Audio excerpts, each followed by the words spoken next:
¿Qué tal? Muy buenas tardes a las consejeras y los consejeros de la Red Nacional de Consejeras y Consejeros Electorales por una Democracia Incluyente, además de nuestros seguidores que nos siguen por Facebook a través del canal de Facebook y por Facebook Live de Renacedi.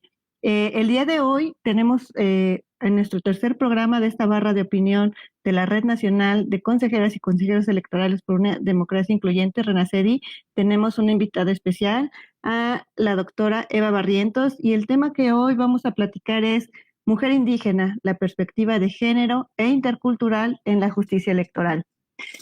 Para poder introducirnos al tema, hay que considerar que de acuerdo a la encuesta intercensal del año 2015 realizada por INEGI, 25.7 millones de personas se autoescribían indígenas, es decir, que las mujeres seguimos siendo, o podemos decir que somos la mitad de cada pueblo, de las cuales 13.2 millones pues son mujeres.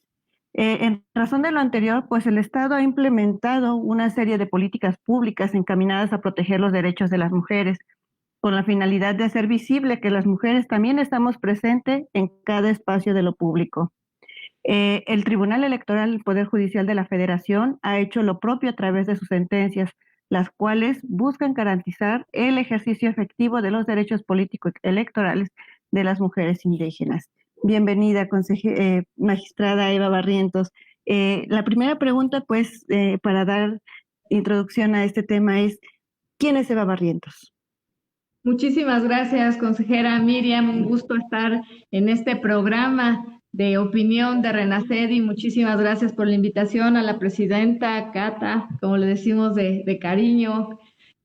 Y bueno, un gusto estar contigo y con el consejero Edmar.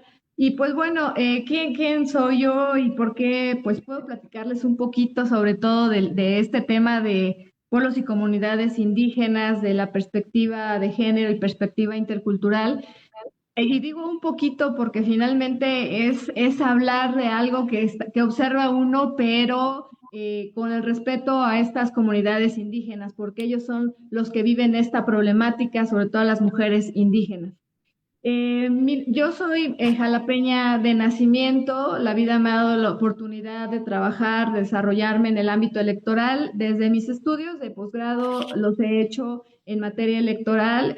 Tengo una especialidad en valoración de la prueba y género por Girón, España, y un doctorado en Derecho Público, en el cual desde allí ya hice mi tesis doctoral sobre Derecho Procesal electoral. Tuve la fortuna que fuera mi tutor de tesis, el doctor Ovalle Favela, eh, muy excelente académico. Y bueno, desde allí he tenido la oportunidad de trabajar en Tribunal Electoral de Veracruz, luego en la Sala Regional Jalapa, Sala Superior, y tuve la fortuna también de ser consejera del OPLE Veracruz en 2015 hasta que me nombraron magistrada de la tercera circunscripción del Tribunal Electoral del Poder Judicial de la Federación con sede en Jalapa. Y digo, he tenido la fortuna porque esta es una circunscripción que es muy rica. Conoce de 7 estados, en primer lugar, iniciando de la sede que es la Sala Jalapa del estado de Veracruz, conoce de Oaxaca, Chiapas, Campeche, Yucatán, Quintana Roo, y se me está escapando uno, pero bueno, el tema es que en esta circunscripción es la circunscripción que tiene más población indígena. Oaxaca, Yucatán, y bueno, Oaxaca es uno de los estados que tiene más desarrollado justo el tema indígena, tiene reglamentado cómo se van a elegir por sistemas normativos internos los 417 municipios que integran el estado de Oaxaca. Esto me ha permitido, incluso desde que era secretaria de la sala regional, tener contacto con pueblos y comunidades indígenas, convivir con ellos, preguntarles algunas de sus inquietudes. Es algo, digamos, muy rico, pero también muy complejo, porque cada asunto, es totalmente diferente. Pero bueno, por eso es que en este caso, pues puedo platicarles un poquito de mi experiencia lo complejo, pero también lo rico de estos asuntos, porque siempre hay algo que aportan. Aparte, yo creo que los pueblos y comunidades indígenas, porque siempre cuando lo vemos nosotros desde fuera, nosotros creemos que la vida occidental, las reglas occidentales son las buenas y estas se deben de imponer ante los pueblos y comunidades indígenas. Y yo creo, por la oportunidad que me ha dado la vida, que hay muchas cosas de los pueblos y comunidades indígenas que nosotros también debemos de retomar y aprender y traernos a nuestra vida. Entonces, pues esa es Eva Barrientos y es un gusto estar con ustedes. Muchas gracias, magistrada. Bueno, a mí me toca ya entrar en la temática, no sin antes yo quisiera decir, agradecer muy puntualmente a usted, magistrada, que es una invitada de lujo para la barra de opinión de Renacer y de verdad que es un placer tenerla por acá con nosotros. Y por supuesto saludar a mis colegas consejeras y consejeros electorales a nivel nacional de Renacedi, donde tenemos presencia en 30 de las 32 entidades federativas. Somos casi 96 asociadas y asociados a nivel nacional. Y por supuesto saludar a todas y todos quienes siguen esta transmisión y también, por supuesto, me toca co-conducir, muy privilegiado, con la consejera Miriam Pacheco de Hidalgo. Así que, magistrada, muchísimas gracias por haber aceptado estar con nosotros. Decir a toda nuestra audiencia, a quienes nos están saludando por las redes sociales, que este es un programa que se transmite todos los miércoles de 7 a 8 de la noche en vía Facebook Live, por nuestro canal de YouTube también. Así que no se lo pierdan, todos los miércoles de 7 a 8 estaremos aquí presentes con diversos invitados y temáticas también, todas muy, muy importantes, y la de hoy, por supuesto, no es la excepción, con la magistrada Barrientos, que es nuestra invitada de lujo. Bien, una vez dicho esto, magistrada, me gustaría, ya introduciendo al tema, que es un tema, que efectivamente, pues requiere una atención especial, porque si ya estamos hablando de un grupo vulnerado históricamente, que es el de las mujeres, pues si hablamos de mujer indígena, hablamos de una vulneración doble, ¿no? Entonces, en ese canal, en esa dinámica, es donde pues tenemos que hacer la reflexión correspondiente. Yo le preguntaría, si me lo permite, magistrada, ¿cuál sería la relación que existe entre este enfoque de género, el enfoque particularmente de mujer indígena, y el de interculturalidad? Después vamos a hablar un poco de consultas indígenas también, pero tratando de introducir el tema, ¿cómo estaríamos en esta parte de la relación que existe entre el enfoque de género y el de la interculturalidad? Sí, Por claro. favor. La verdad es que el tema es muy interesante y tú acabas de dar una introducción muy buena. El tema de discriminación, y justo esa palabra es la que une estos dos enfoques o estas dos perspectivas, la de género y la de interculturalidad. Como bien lo dices, puede haber una discriminación múltiple en la que pues un grupo de personas, un grupo vulnerable puede ser discriminado por varias cuestiones, ¿no? Por su religión, por su color, por su preferencia sexual, todas estas categorías sospechosas. Pero en el caso tenemos a una mujer que es indígena. Entonces, ahí está justo esta doble discriminación. Aquí lo que te quiero aclarar es que puede haber una discriminación que se ha denominado como adicional, es decir, que puede estudiarse esta discriminación de forma aislada. Y hay una discriminación que se llama interseccional, que es lo que se ha llamado perspectiva interseccional. Es cuando no puedes estudiar las discriminaciones que se den de forma aislada, que es el caso justo de la mujer indígena. En la justicia electoral cuando las mujeres quieren acceder a cargos de elección popular en sus comunidades o en algún cargo público en específico, pues bueno, te tienes que analizar esta perspectiva interseccional, es decir, la tienes que estudiar como mujer, pero también como indígena. Entonces, por eso es que tenemos que tener, al juzgar con perspectiva en los asuntos indígenas, con perspectiva de género y también con perspectiva interseccional o intercultural. Es decir, tenemos que analizar todo el tema que una mujer, siendo indígena o no indígena, siempre ha estado en una desventaja respecto a los hombres. ¿Por qué? Porque sabemos que por los estereotipos de género, las mujeres siempre han estado confinadas a lo privado y los hombres a lo público.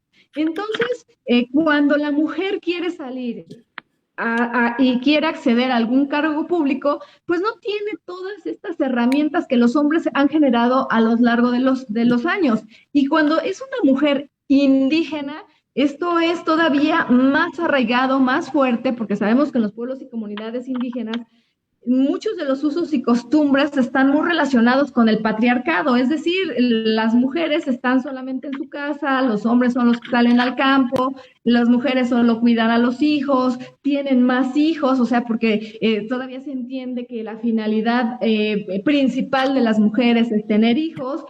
Entonces hay que analizar esto como mujer, pero también como indígena hay que analizar toda la perspectiva intercultural que ello implica, es decir, cada uno de los pueblos originarios tienen una propia cosmovisión, es decir, ven el mundo diferente a como lo vemos nosotros. Y para poner un ejemplo, alguna vez que me tocó ir a una comunidad indígena, me decía, es que para ustedes es muy fácil ordenar en una sentencia que hagamos esto, es que para nosotros es totalmente distinto. Para ustedes ya tienen ganado los derechos porque está en su constitución. Para nosotros se lo tienen que ganar, hay que hacer un trabajo para ganarse un derecho. Por eso es que dentro de esta cosmovisión, la mayoría de las reglas que tienen, cada pueblo originario tiene sus propias reglas, pero hay digamos que temas que comparten, como por ejemplo es el tequio,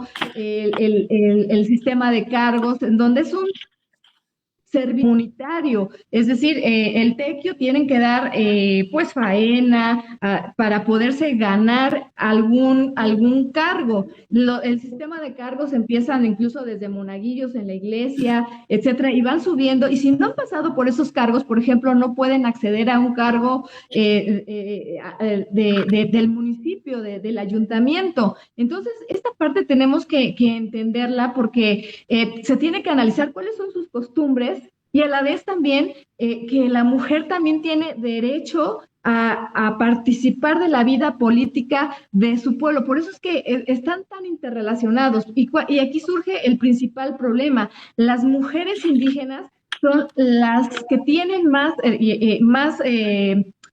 pues más impedimentos para acceder a cargos públicos. Primero porque no las dejan participar, tienen que pedirle permiso a su familia o a su marido. Si llegan a acceder a algún cargo público, pues no les dejan ejercer el cargo a plenitud, etcétera. Entonces, por eso es importantísimo y por eso el vínculo de este estudio que se tiene que hacer en sistemas, en asuntos indígenas, cuando la actora es una mujer indígena, desde esta perspectiva interseccional para emitir una sentencia, pero que realmente sea justa. Tenemos que analizar qué es lo que quiere la mujer, quiere participar con todas estas cuestiones, con todos estos obstáculos, pero también tenemos que ponderarlo respecto a cuáles son las costumbres en su comunidad. Entonces, es bien complejo porque muchas veces y antes así eran las sentencias en varias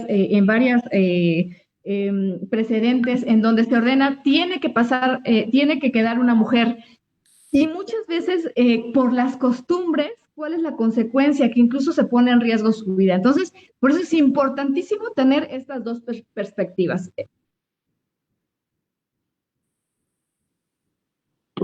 Muchas gracias, magistrada. Como bien refiere, pues en México existen creencias y conceptos diferentes cuando hablamos de pueblos y comunidades indígenas. Las problemáticas también que se viven pues son muy distintas y en particular para cada una de nosotras, para las mujeres. Como bien decía, pues para las mujeres campesinas las problemáticas son unas, las obreras, las estudiantes, los migrantes, aquellas personas, aquellas mujeres con discapacidad, incluso las trabajadoras sexuales. En particular, las mujeres indígenas. Hace poco el Estado, bueno, se aprobó la obligación de que el Estado debe de garantizar la consulta a los pueblos y comunidades indígenas.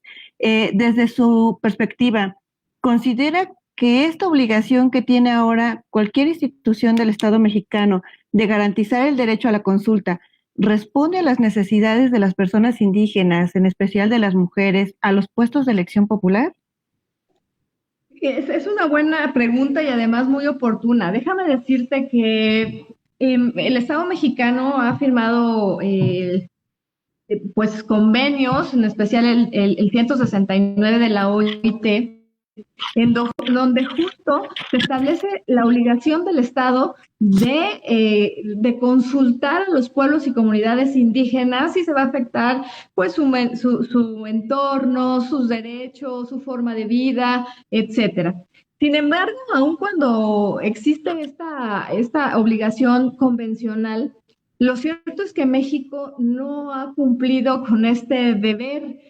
Pero déjame decirte que a pesar de que no existe una ley donde se establezca cómo tienen que hacerse las consultas a los pueblos y comunidades indígenas, a pesar de esto, ha habido muchos trabajos de consultas a los pueblos y comunidades indígenas. Uno de ellos, por ejemplo, es los que han hecho el estado de Guerrero, justamente el estado de Chiapas, donde hacen la consulta a las comunidades para ver si de verdad, porque han hecho solicitudes, quieren cambiar de régimen de partidos políticos a usos y costumbres, a sistemas normativos internos. O sea, el trabajo, de cualquier manera, aún sin ley, se ha hecho.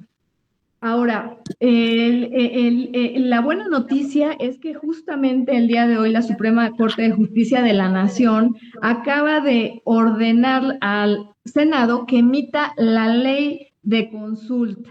Esto, la verdad es que jurídicamente y para los pueblos y comunidades indígenas es un triunfo porque ya van a estar las reglas claras de cuáles son los requisitos para hacer consultas y garantizar su autonomía. Los pueblos y comunidades indígenas tienen derecho a la autonomía, tienen el reconocimiento de autonomía en nuestra Constitución. Entonces, a mí me hace algo fabuloso porque incluso han querido haber avances, por ejemplo, en el estado de Hidalgo, si no mal el recuerdo, consejera Miriam, donde pues declararon inconstitucional una ley justo porque no hicieron esta consulta, porque estaban haciendo una reforma en materia indígena sobre la participación política de los indígenas.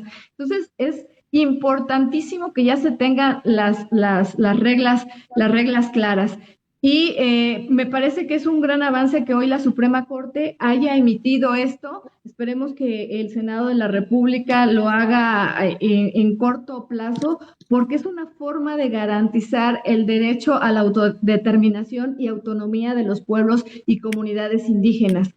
Es decir, como hace rato decía, nosotros, hay una convivencia de sistemas jurídicos, de los pueblos originarios, y el propiamente establecido en nuestra Constitución y todo el sistema jurídico que de él deriva.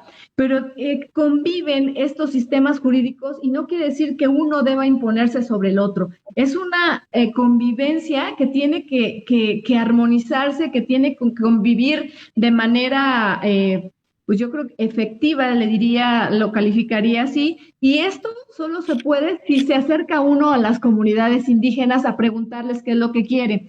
Yo recuerdo que he estado en foros y generalmente pues de temas indígenas, y pues hay un panel, unos ponentes, y en uno en específico había en el público integrantes de pueblos y comunidades indígenas. Y lo que decía, a ver, es que allí yo no veo ningún indígena. Yo lo que quiero es que me pregunten qué es lo que quiero, porque a lo mejor ustedes están opinando de cómo lo ven, pero es desde fuera. Yo quiero que me pregunten. En ese foro se subieron eran dos mujeres indígenas, se subieron a que platicaran, que expusieran que querían. Entonces, esa es parte de lo que necesitamos. O sea, no podemos imponer, necesitamos preguntar qué necesitan, qué quieren y por qué lo quieren de esa forma, y armonizarlo con el sistema jurídico previsto en México. No, bueno, pues excelente. La verdad es que en lo que acaba de comentar, magistrada, nos da la primicia para nuestras y nuestros seguidores de Renaced IAC, en el sentido de que nos está anunciando que hoy la Suprema Corte de Justicia de la Nación ordenó al Senado para que emita la ley de consulta, esta ley de consulta que digamos que tendrá que marcar un estándar de las mismas para poderse desarrollar en diversos ejercicios de derechos político-electorales y en este caso de indígenas, ¿no? Hablaba usted de la parte que tiene que ver con el cambio de sistema de partidos políticos al sistema normativo indígena. Mencionaba usted el caso de Guerrero. En Guerrero, por ejemplo, pues tenemos un municipio que es Ayutla de los Libres, donde ya se hizo un ejercicio de consulta, se migró del sistema de partidos políticos al sistema normativo interno, y además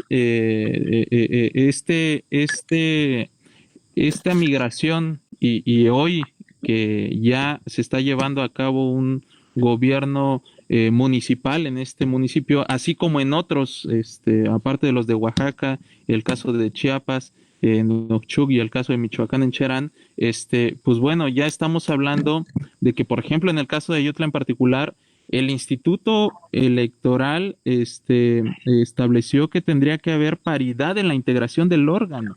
Esto es muy relevante desde mi punto de vista y tiene mucho que ver con lo que usted está comentando respecto de a la mujer indígena, se le considera doblemente o hasta triplemente vulnerada, lo ha dicho así ya en diversas sentencias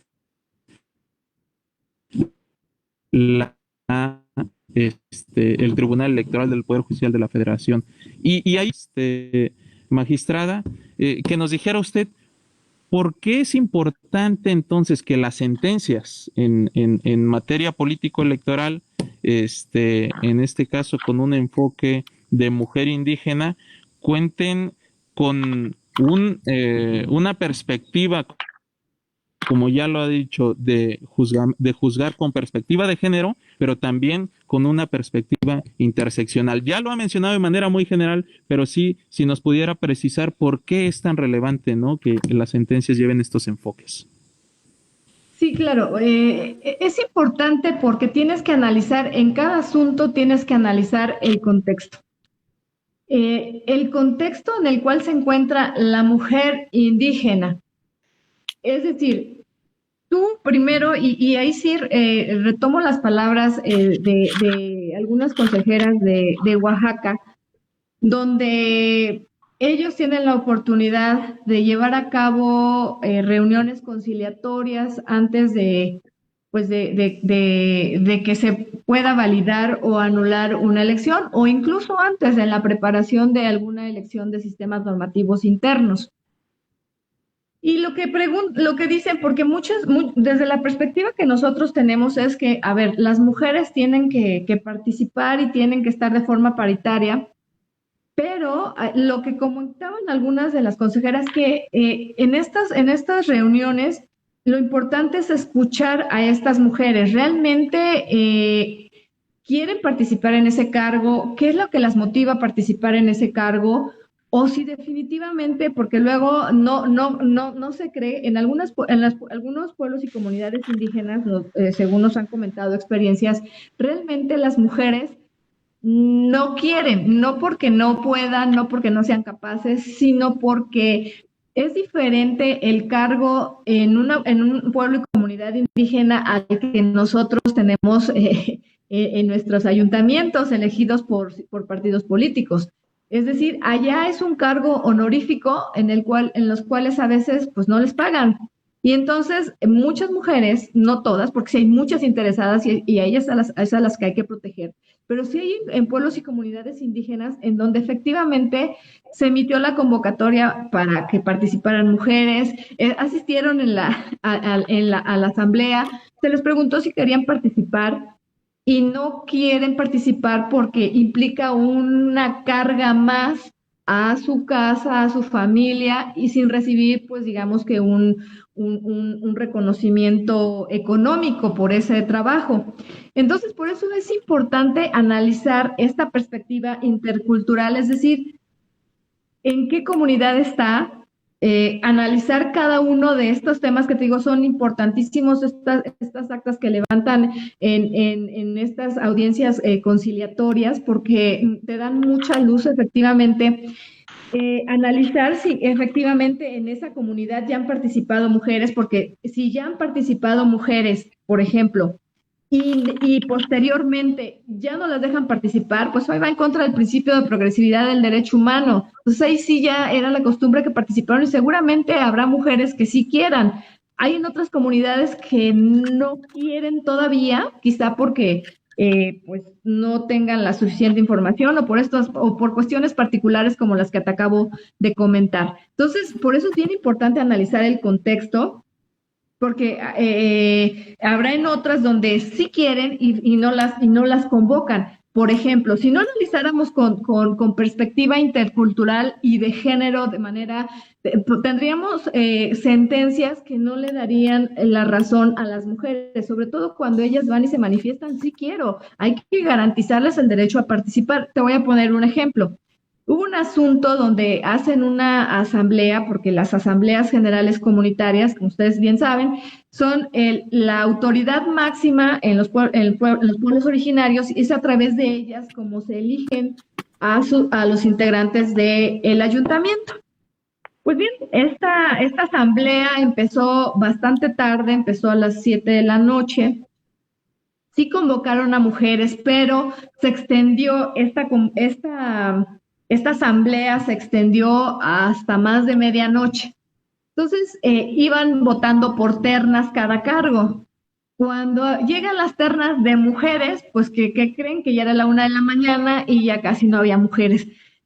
Si analizas esto con perspectiva de género e intercultural, pues sí ves que a lo mejor la costumbre de la comunidad es hacer a esa hora la asamblea, pero si no analizas el tema de género, pues las mujeres por costumbre, si no llegan temprano a su casa, pues las regaña el marido, tienen que atender a los hijos porque al otro día van a la escuela, etcétera. Entonces, con perspectiva de género se analizó que pues ahora ya no había mujeres y por eso se ordenó que se repitiera esta elección para que las mujeres tuvieran la oportunidad de decir si querían participar en esas ternas y tener la posibilidad de ser votadas. De ahí la importancia de analizar cada asunto con perspectiva de género y perspectiva intercultural conjuntas. No puede ser de otra manera.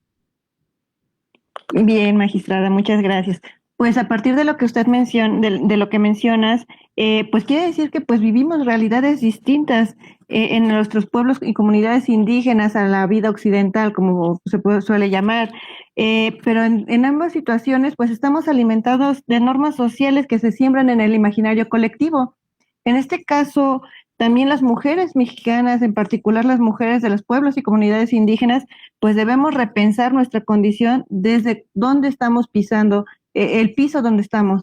En ese sentido y a partir de su experiencia, ¿qué nos toca a nosotros como servidores públicos para transversalizar los enfoques de género e interculturalidad? Pues justo creo que tenemos primero que hacer este tema de capacitación, por ejemplo, ahorita este tema de opinión es algo que ya se está haciendo para transversalizar esta idea. Primero, que somos iguales, que los sistemas normativos internos o que nuestro sistema occidental jurídico no tiene que estar encima de los sistemas de los pueblos originarios, que tenemos que tener respeto a estos pueblos originarios y esto justo lo tenemos que hacer a través de concientización. Creo que tenemos todas las autoridades que unirnos en ese tema. Y sobre todo lo que hace rato te decía, escucharlos, no nada más, ay, voy a ir a capacitarlos sobre cómo se hace, no sé, cualquier tema, sino hay que ver también, acercarse a ellos y preguntarles qué es lo que les interesa.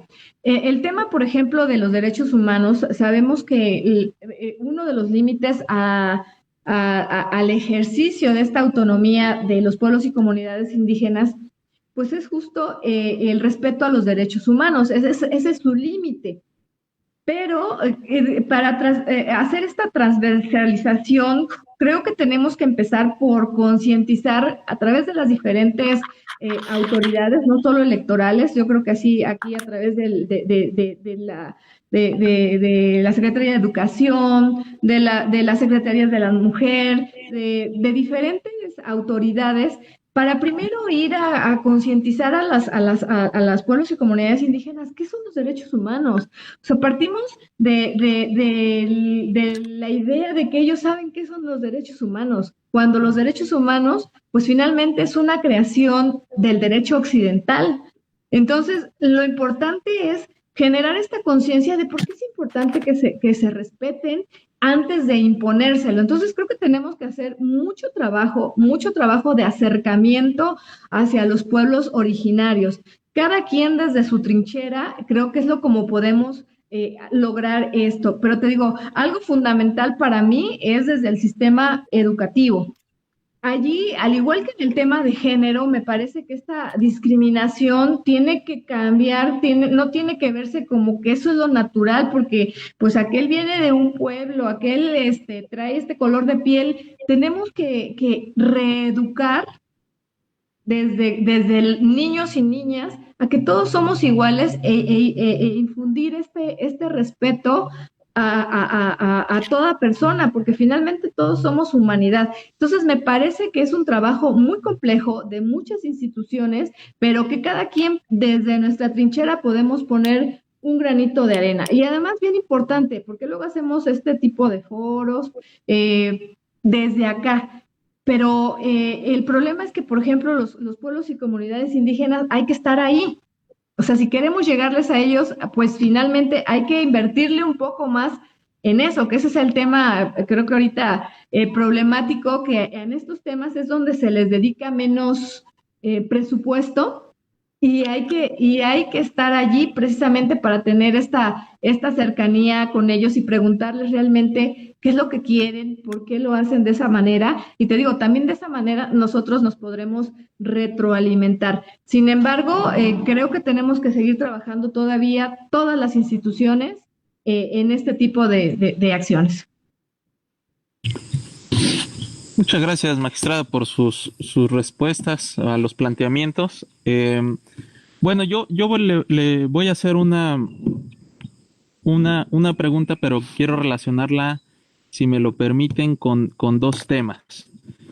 Recientemente se han realizado reformas en materia político-electoral enfocadas hacia la violencia política en razón de género, ¿no?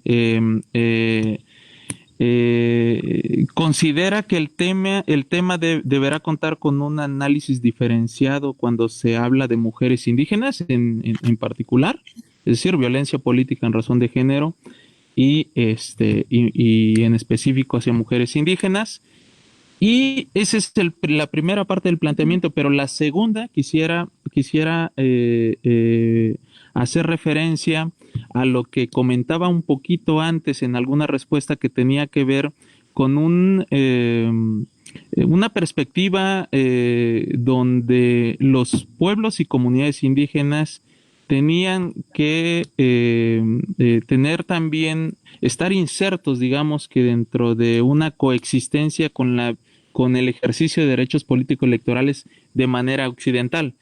¿A qué voy? Es decir, cuando hablamos de candidaturas indígenas, por ejemplo, dentro del sistema de partidos políticos o dentro del 41 constitucional, estamos hablando de un sistema mixto, es decir, como desde la cosmovisión de las propios pueblos y comunidades indígenas puede estar inserto en otro sistema occidental que no es el que ellos de inicio conocieron y que está inmerso en el 41 constitucional. ¿A qué voy? A la paridad indígena en específico. ¿Qué opina usted de la paridad indígena en específico? Y hice una respuesta y una pregunta también antes que tiene que ver con la violencia política en razón de género, en específico con mujer indígena. Sí, Muchas gracias por su respuesta. Sí, mira, pues efectivamente acaba de haber una gran reforma publicada el 13 de abril, que fue un gran avance en donde, como ya bien sabemos, pues ya la violencia política por razón de género se sanciona en la parte administrativa, en la parte jurisdiccional y como delito, en la parte penal. Si tiene que haber, bueno, desde la propia reforma sí se establece una diferenciación. Justamente la reforma no se hizo, digamos, no se inventó. La reforma retoma muchos de los precedentes, muchos de los casos que se han suscitado lamentablemente en violencia política contra las mujeres. ¿Y qué es lo que se ha advertido? Pues que finalmente en los pueblos y comunidades indígenas la violencia política contra las mujeres todavía es más grave, más fuerte. De allí que se estableció en esta reforma que cuando se violente a pueblos, a mujeres de pueblos y comunidades indígenas, la sanción podrá ser hasta el doble cuando se violente a comunidades indígenas.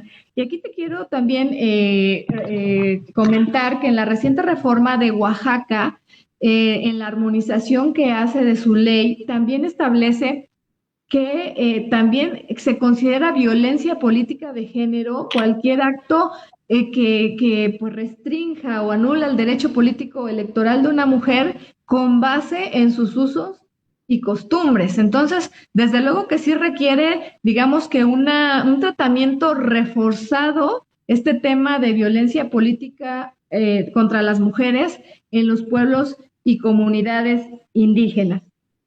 Respecto al otro tema de la paridad, tocaste un punto también bien interesante en donde tienen que convivir. Y efectivamente, empezaba hace un rato a decir que Oaxaca pues es el estado que tiene regulada la elección por sistemas normativos internos, porque bueno, además tiene muchísimos municipios, 417 que se rigen por ese sistema. Pero hay otros estados, ejemplo Chiapas, donde también tiene muchísima población indígena. Sin embargo, allí no tiene reconocido este sistema normativo interno. Entonces, ¿qué es lo que pasa? Pues existen elecciones de tipo mixto, podría decir, en donde la asamblea comunitaria es la que elige a los candidatos y finalmente un partido político es el que registra ante el Consejo Electoral. Entonces, efectivamente es algo complejo porque muchas veces, pues sí, existe rechazo a que exista esta paridad. ¿Por qué? Porque pues finalmente es el pueblo el que elige y solo formaliza este registro el partido político, pero obedece en primer lugar a un acuerdo del pueblo originario. Aquí te puedo comentar un asunto complejo de este tipo, donde hay una elección de tipo mixta, donde pues hay una asamblea donde eligen a una mujer, justo a una mujer, pero pues resulta que luego hay otro partido político que registra también a su marido. Entonces un partido registra a esta mujer que fue electa por la asamblea y a su marido lo registra otro partido político. Cuando se da cuenta de esto, la asamblea o el pueblo, pues llaman a otra asamblea y la asamblea decide que ella ya no tenía que ser la candidata porque pues los traicionó porque su marido estaba en otro partido político. Bueno, el caso es que cuando sucede esto ya había pasado el registro, ya había registrado el partido político a esta mujer electa en la asamblea. Presentan con base en la decisión tomada en la segunda asamblea al Consejo General, pues que quieren cancelar el registro de esta mujer porque ya la asamblea ya no la quiere. Entonces, lo que hace el instituto, pues con base en las causales de procedencia de cancelación de registro, pues es que esa no la tengo, entonces no procede en la cancelación del registro. Llega la elección, gana la planilla donde había sido electa esta señora como regidora, perdón, como síndica. ¿Y qué es lo que sucede? Pues nunca le dan protesta, empiezan a amenazarla, a hacer violencia política en contra de ella. Entonces, es realmente problemático hacer esta coexistencia. Por eso la ligo con la pregunta que hacía hace un ratito la consejera Miriam. O sea, realmente tenemos que trabajar un poquito más en este acercamiento con los pueblos y comunidades indígenas, porque lo que sienten ellos es que las sentencias, conforme al derecho positivo vigente, pues es una imposición y obviamente es muy difícil que la cumplan. Entonces, sí es muy complejo, tenemos que seguirlo trabajando. Y el otro tema que va ligado con esto es justo también lo que retoma con base en estas experiencias, que es muy difícil pues generar esta aceptación de la paridad, esta aceptación de la participación de las mujeres. Es que ya en la reciente reforma de violencia política se estableció que la integración o la participación de las mujeres en los pueblos originarios va a ser de forma gradual, justo para hacer esta concientización de la importancia de la participación de las mujeres en asuntos políticos. Si no, de otra manera es dificilísimo, lo que se genera es violencia, incluso que puedan matar a la mujer que está interesada en participar en política. Entonces, por eso tiene que ser de forma gradual. Hace rato les comentaba, si en la anterior integración hubo una mujer, bueno, atendiendo al principio de progresividad, mínimo tiene que haber otra mujer, si son dos, mejor. Y siempre en este tipo de sentencias, cuando se habla del tema de gradualidad, lo que se les dice, a ver, si bien es cierto, sí, en te exhortamos a que en la siguiente integres más mujeres y se les da cursos, se les ordena que se les den cursos de capacitación, de sensibilización, etcétera. Entonces, esa es la idea y por eso tiene que ser de forma gradual en los pueblos y comunidades indígenas. Algún día se tendrá que lograr, pero no de forma tajante e impositiva, porque entonces lo rechazan los pueblos y comunidades indígenas. Muy bien, magistrada. Bueno, pues la conclusión a lo que menciona es que parte de nuestras obligaciones de los servidores públicos, en particular de los institutos estatales electorales, es primero pues capacitar, capacitar no solamente a los pueblos y comunidades indígenas, sino a la sociedad en general para que podamos convivir, coexistir en estos sistemas normativos, en el de ellos y en el de nosotros. Al final de cuentas, estamos trabajando vivimos de forma distinta, pero en el mismo lugar y en el mismo país. Por otro lado, pues también es la necesidad de esa capacitación para poder introducirnos y poder entender lo que ellos viven en los pueblos y comunidades indígenas, como dice, no desde afuera, sino también estando desde adentro podemos entender las problemáticas, en particular de las problemáticas de las mujeres indígenas, pero además tenemos que empezar a reeducarnos. Y esta reeducación nos ayuda y nos implica y nos obliga a vivir, a orientarnos a una vida libre de violencia. En esta participación política, las mujeres somos las que más sufrimos la violencia política de género, y las mujeres indígenas pues no son ajenas. En ese sentido, pues es nuestra obligación reeducarnos. Pero además de todo esto, de concientizar, capacitar y reeducar, ¿cuáles han sido pero además son los retos de las autoridades jurisdiccionales para garantizar el derecho de las mujeres indígenas? Desde el punto de vista jurisdiccional, pues todavía hay muchos retos. Y hablando de lo que hace rato me preguntaba Mar de, de la violencia política de género, uno de los grandes retos es el poder probar que efectivamente una mujer indígena, en general las mujeres, pero más en las mujeres indígenas, que una mujer ha sido violentada. ¿Y por qué digo más en las mujeres indígenas? Porque finalmente una mujer, digamos, occidental, por así llamarlo, pues tiene finalmente ya más apoyos a los que puede acudir, tiene más conocimientos que si quiere demostrar algo, pues puede acudir hacia un notario público para que se levante una fe de hechos, etcétera, de allegarse de pruebas.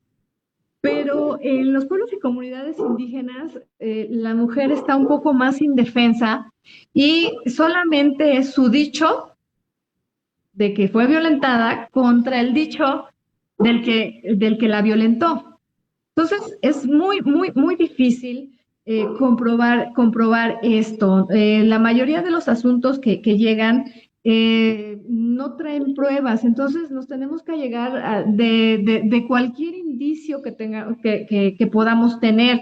Incluso hemos tenido que hacer mano o echar mano de informes circunstanciados que en general, pues digamos que no forman parte de la controversia o del problema, pero que hemos tenido que tomarnos en cuenta, de videos, que generalmente lo que se dice, pues sí, ese es un video, pero pudo haber sido editado, pudo haber sido producido, es una prueba técnica, no tiene valor probatorio pleno. Tenemos que llegarnos, entonces ese es uno de los principales problemas y que muchas veces por eso las mujeres se desaniman y ya no quieren denunciar porque dicen, a ver, ¿para qué denuncio? Si no voy a obtener nada, nada más me arriesgo, gasto dinero, si denuncio, pues obviamente la violencia que estaban ejerciendo contra mí, pues ahora se hace más grande porque se enojan de que los denuncié. Entonces, ese es un gran reto, ¿no? Tener esta perspectiva de género intercultural a la hora de juzgar para que nos alleguemos de cualquier indicio que nos pueda indicar que sí ha sido violentada. Y si no hubiera en el expediente, pues de manera oficiosa requerir lo que pudiera demostrar que sí hubo violencia política de género. Ese es uno, probar que sí hubo violencia política de género. Y el otro gran reto de la justicia electoral, digamos, con perspectiva interseccional, creo que es el cumplimiento de sentencias. Todavía, como no hay esta concientización, todavía en la mayoría de las veces la sienten como una imposición y es difícil el cumplimiento de sentencias. Legalmente no existen muchas herramientas que sean eficaces para hacer cumplir las sentencias.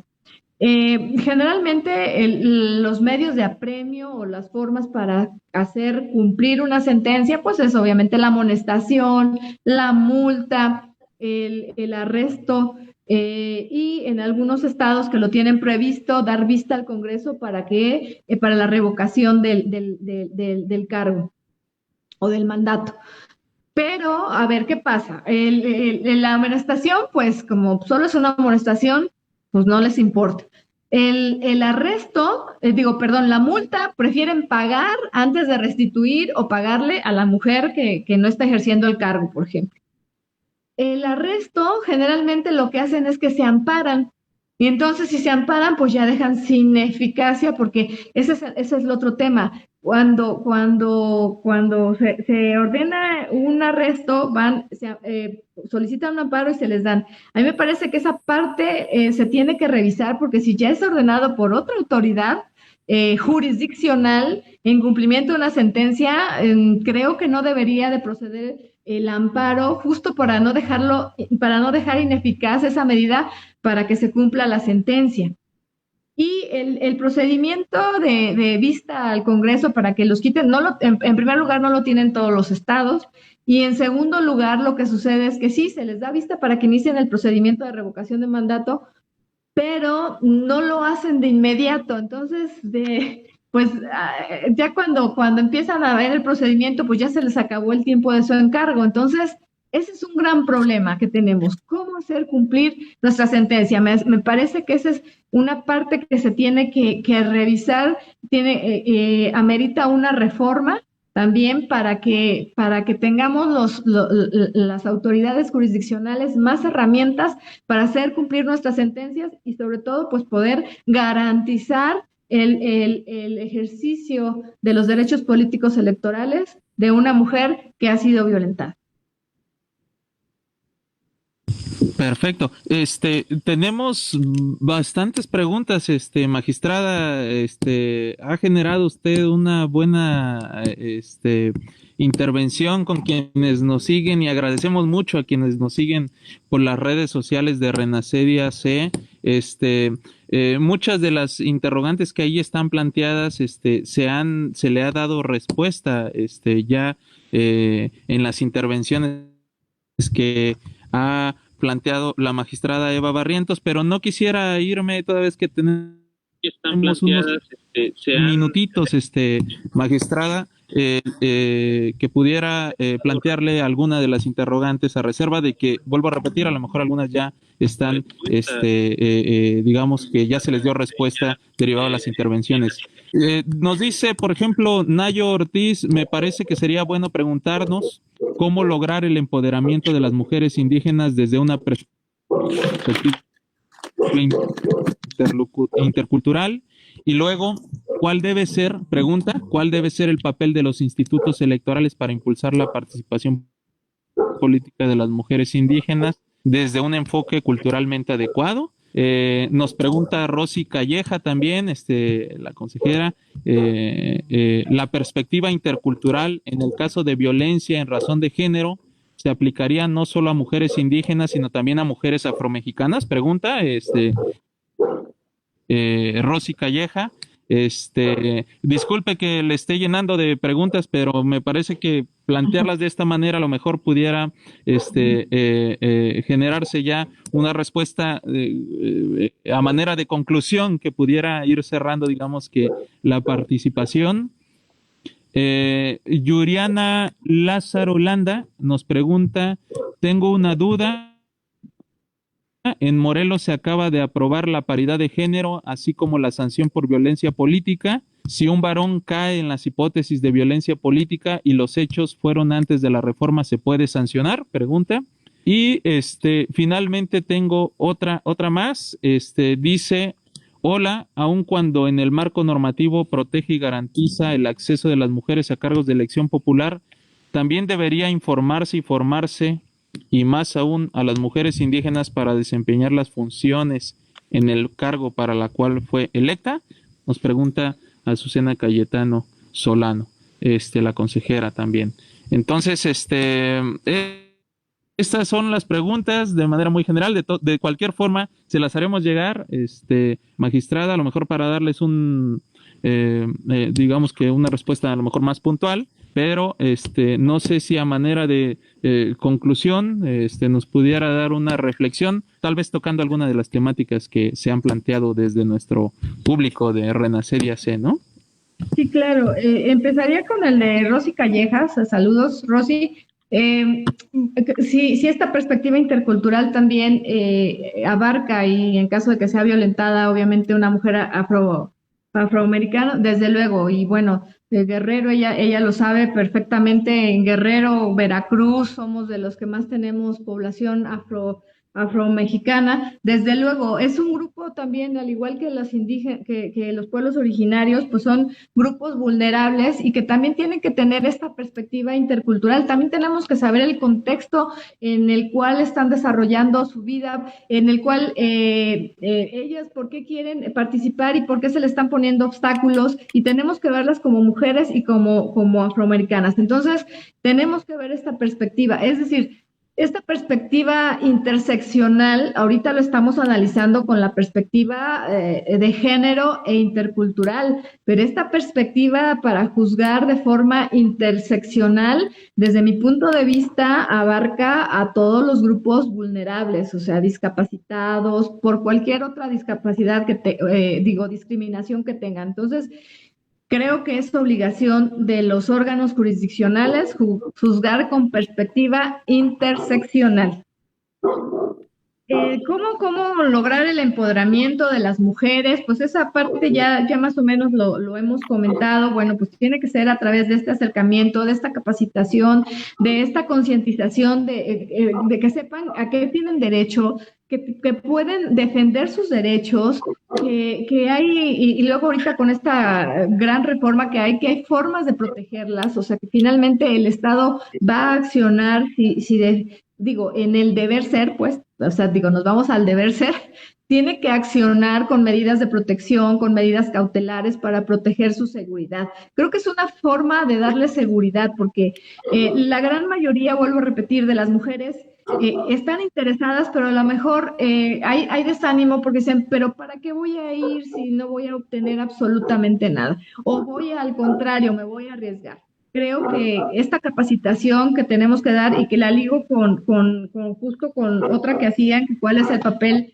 del instituto, pues el instituto y sobre todo los órganos administrativos tienen esa cercanía con la ciudadanía. Por eso, hace un rato que estaba en el otro foro, justo comentaba esta parte, ¿no? Que tiene que ser los órganos locales los que conozcan de esta problemática local de violencia política de género y contra mujeres indígenas, porque son las que conocen su contexto, sus estados, qué está pasando. Y me parece que es esta parte de capacitación que también tienen que darles no solo a las que quieran ser candidatas, sino también a las mujeres electas para que en el ejercicio del encargo pues puedan también defender sus derechos, porque lamentablemente la violencia política contra las mujeres ya en general y contra las mujeres indígenas no solo se da en el periodo de donde quieren ser candidatas, sino sobre todo en estos momentos en donde ya está protegida una postulación paritaria, sobre todo se da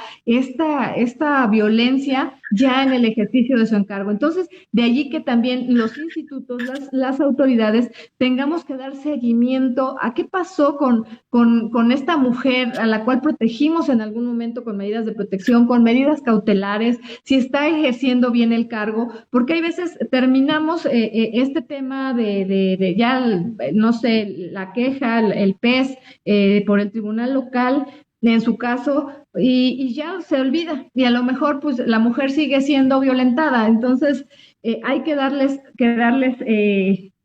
seguimiento. Entonces, me parece, volvemos a lo mismo, tenemos todas las autoridades que estar comprometidas a esta capacitación, a este acercamiento continuo si queremos que esto cambie, pues por lo menos de manera gradual. Digamos, los problemas no se resuelven de la noche a la mañana, pero creo que si seguimos trabajando cada quien desde su trinchera podemos lograr grandes cosas. Pues, magistrada, muchísimas gracias por compartirnos, su experiencia, sus conocimientos sobre la materia.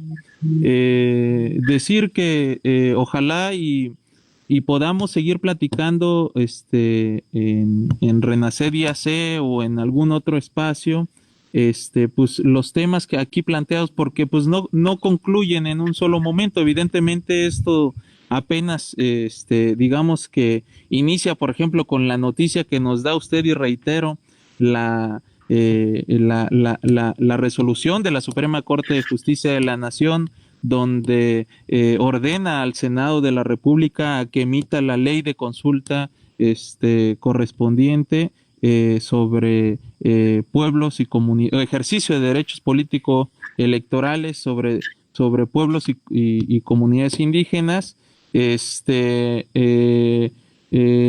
Pues bueno, ahí nos platicaba usted sobre estos dos conceptos de juzgar con perspectiva de género y perspectiva interseccional, la importancia que tienen en las sentencias que emiten los tribunales electorales, en este caso, por supuesto, la sala regional Jalapa y todas las salas regionales del país. Nos hablaba usted también sobre algo importantísimo en la última modificación que tuvieron las normas en el tema de violencia política en razón de género, donde cuando se habla sobre grupos vulnerados, y en este caso sobre mujer indígena, todavía es más grave, ¿no? La situación y las sanciones que pueden irse hasta el doble, nos decía usted, inclusive en las mismas, ¿no? En fin, son temas que darán seguramente mucho que hablar durante el próximo proceso electoral que se inicia en el país, y por supuesto, pues bueno, a nombre de Renacedi AC, agradecerle nuevamente la participación aquí con nosotros. Por supuesto, decirle a nuestras seguidores, a nuestras seguidoras y a nuestros seguidores que no olviden que este es un programa que realizamos los días miércoles de 7 a 8 de la noche. Tenemos invitados e invitadas de lujo como el día de hoy. Para nuestro próximo programa estará el ex consejero Javier Santiago Castillo, no se lo pierdan, el próximo miércoles a las 7 en punto.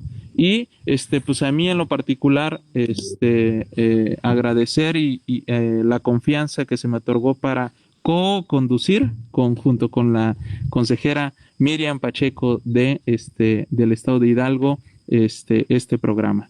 Entonces, pues dicho esto, pues muchísimas gracias, magistrada, muchísimas gracias, Miriam, y pues nos saludamos en la próxima. Pues muchas gracias. Muchas gracias, consejero Edmar. Muchas gracias, magistrada, por haber compartido este tiempo con nosotros, con las y los asociados de Renacedi. Y aprovecho la ocasión para felicitar a nuestros cumpleañeros que en esta semana agregan 365 días más de experiencias. Una felicitación y un saludo a la consejera electoral Sofía Sánchez de Chiapas, a la consejera Viri Maciel, Rocío Callejas de Baja California y Guerrero respectivamente, que el día de hoy están celebrando su cumpleaños. De manera especial al consejero presidente del Instituto Estatal Electoral de Chihuahua, Arturo Meraz, que va a cumplir el día de mañana una nueva vuelta al sol, al consejero presidente del estado de Guerrero, al consejero presidente Nazarín Vargas, y también a la consejera Perla Bueno del estado de Sinaloa, asociadas de Renacedi. Muchas gracias por haber compartido este espacio de nueva cuenta. Un placer haberlo compartido contigo, Edmar. Muchas gracias. Que tengan todos muy buena noche. Gracias, hasta luego, buenas noches. Hasta luego, buenas noches. Felicidades, cumpleañeros. Felicidades a los cumpleañeros y cumpleañeras.